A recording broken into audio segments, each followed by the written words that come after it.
Hello students, आप देख रहे हैं वर्कशीट सॉल्यूशन। तो कार्यपत्रक आज है 8 कक्षा है 7th क्लास का विषय विज्ञान है। यहाँ पे अपना नाम लिखें और ये वर्कशीट 21 अक्टूबर 2020 के लिए कक्षा अध्यापक का नाम यहाँ पे लिखें। तो चलिए वर्कशीट शुरू करते हैं।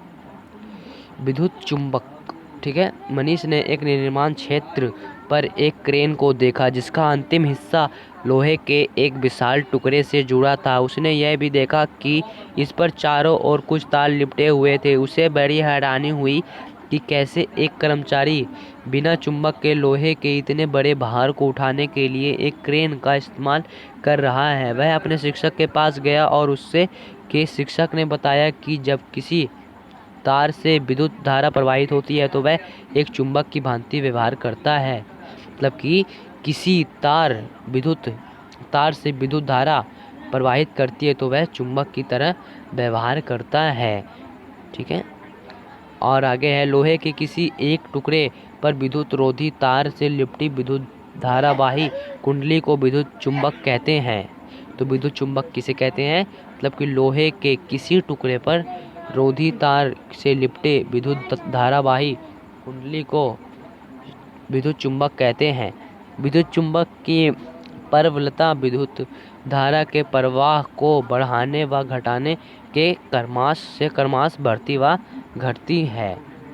ठीक है, तो आगे पढ़ेंगे कि विद्युत चुंबक के कुछ उपयोग है। जैसे कि पहला, इनका उपयोग कबाड़ से चुंबकीय पदार्थों को अलग करने के लिए उपयोग किया जाता है। कबाड़ में जो चुंबकीय पदार्थ होता है जैसे कि लोहा और भी प्लास्टिक तो और मगर लोहा और स्टील भी एक लोहा है।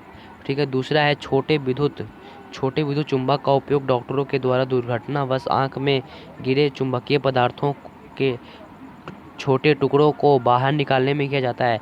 जैसे कि किसी के आंख में अगर लोहा या चुंबक का टुकड़ा गया तो उसे चुंबकीय पदार्थ कहते हैं, उसे भी चुंबक के ही द्वारा निकाला जाता है। तीसरा है खिलौने में भी विद्युत चुंबक का उपयोग होता है। तो आगे पढ़ेंगे हम।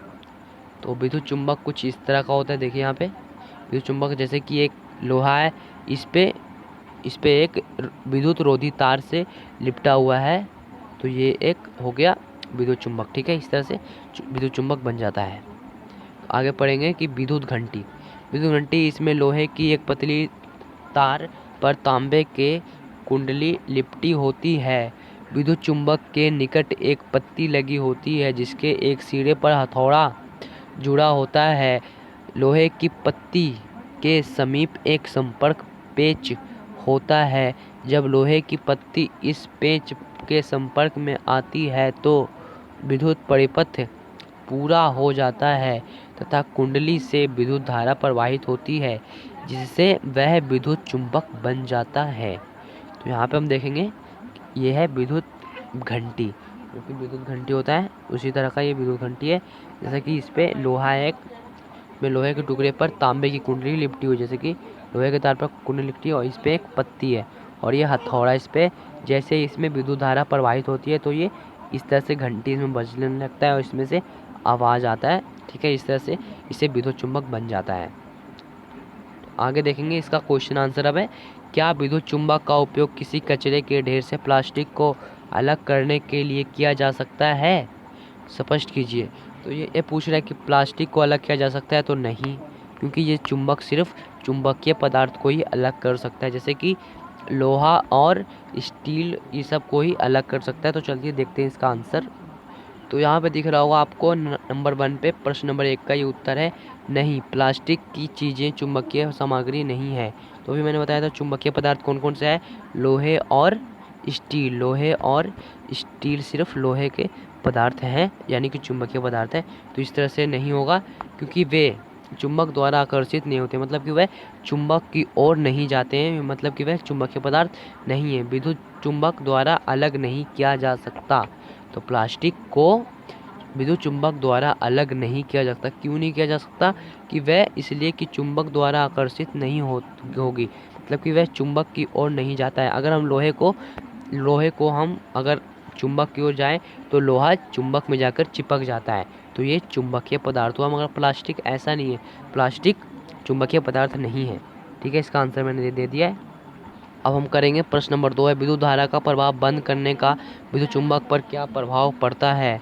जब हम विद्युत धारा प्रवाह बंद करने पर विद्युत चुम्बक पर क्या प्रभाव पड़ता है। ठीक है, तो चलिए देखते हैं इसका आंसर हम। तो यहाँ पे है प्रश्न नंबर 2 का ही उत्तर होगा इस तरह से, चुंबकीय प्रभाव नहीं होता है या फिर चुंबकीय प्रभाव बंद हो जाता है। जब चुंबकीय पदार्थ में जब धारा प्रवाहित होता है तो वह चुंबक की भांति व्यवहार करता है। अगर हम चुंबक को प्रभाव को बंद कर देंगे तो क्या होगा कि वह चुंबकीय पदार्थ यानी कि जो चुंबकीय पदार्थ होता है वह बंद हो जाता है।